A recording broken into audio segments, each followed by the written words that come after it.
The fifth Sunday, February 9th, 2025.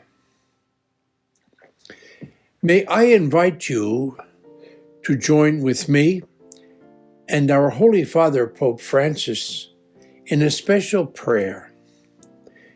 Each month, the Pope dedicates prayer for a special intention.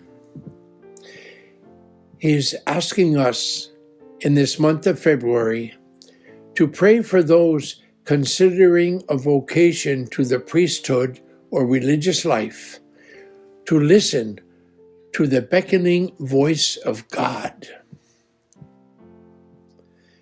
I am sure you who are praying with me can recall a priest, brother, or sister who had a great impact in your life. Through their ministry, we were led over troubled waters, learned to know, love, and serve God, and to grow in faith. In a word, they taught us to be holy. Today, there is a change. Where there once was a strong response to God's call, it has diminished.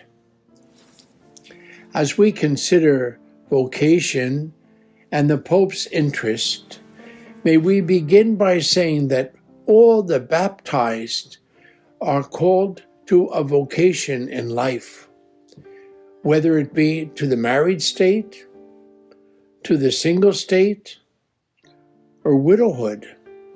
God is calling us again today, and He promises to sustain us for His work. Last month, I made my annual retreat at a monastery in Massachusetts. Following meals, there's certain tasks to be carried out. And over the years, I have been the dishwasher, rinsing the plates and silverware.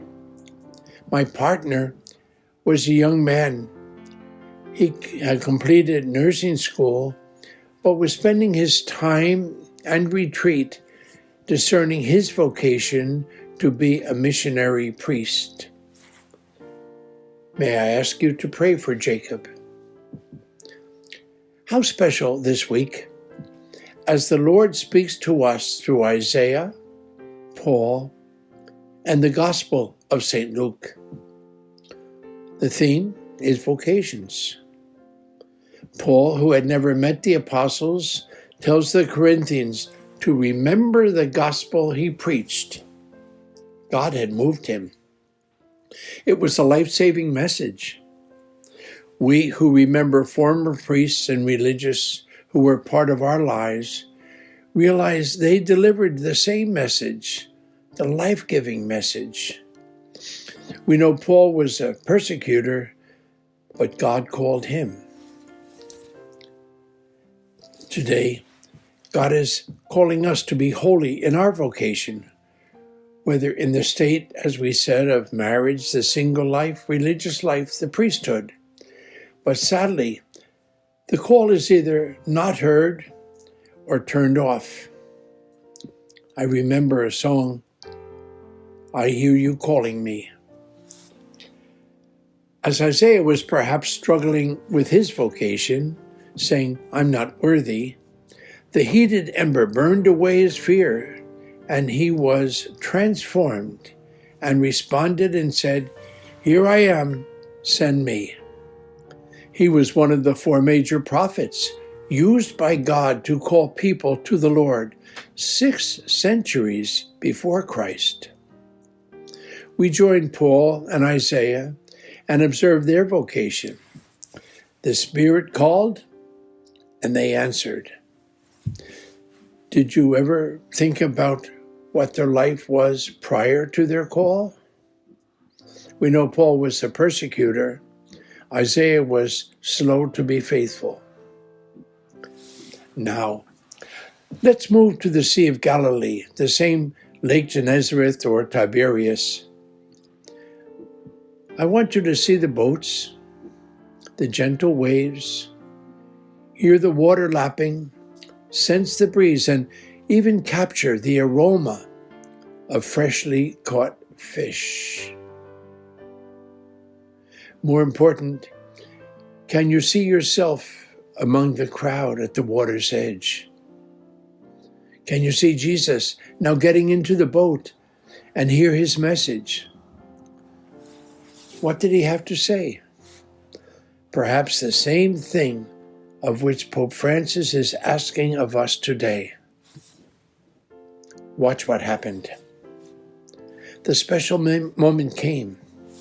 He turns to Peter, the first pope, and says, "Put out into the deep, drop your nets."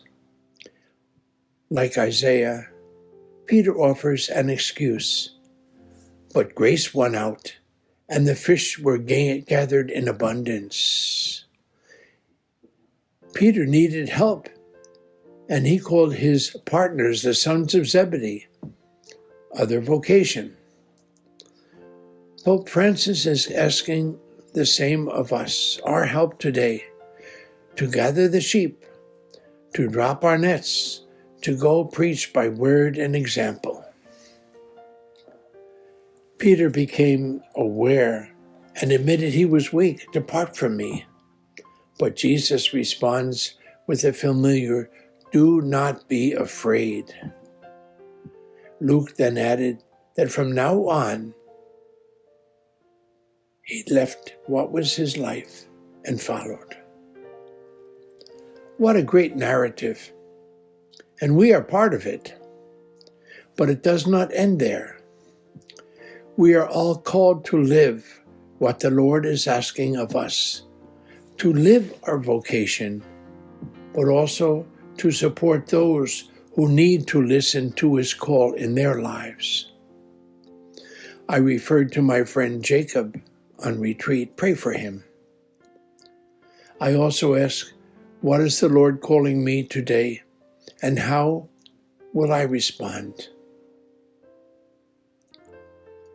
A cousin of mine from Maryland went as a missionary with the Franciscans to Jamaica to care for the sick.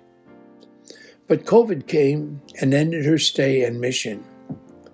But God continued to call, and now she is serving as a lay missionary with Maryknoll in Kenya in Africa. Jacob is a young man. Megan is not, but both are responding. And 2 weeks ago, while assisting in a parish following daily Mass, a man introduced himself to me, wondering where I was from. He gave me his name and indicated as a retiree he attends daily Mass and then goes to a nearby hospital to pray with and for those who are facing open heart surgery.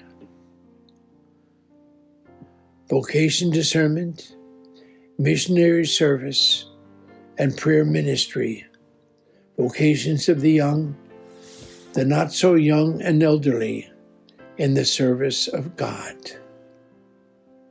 Today, as we pray for those discerning, those living, and those praying, may we join with them and Pope Francis. Do not be afraid. From now on, you will be catching men and women. God bless you.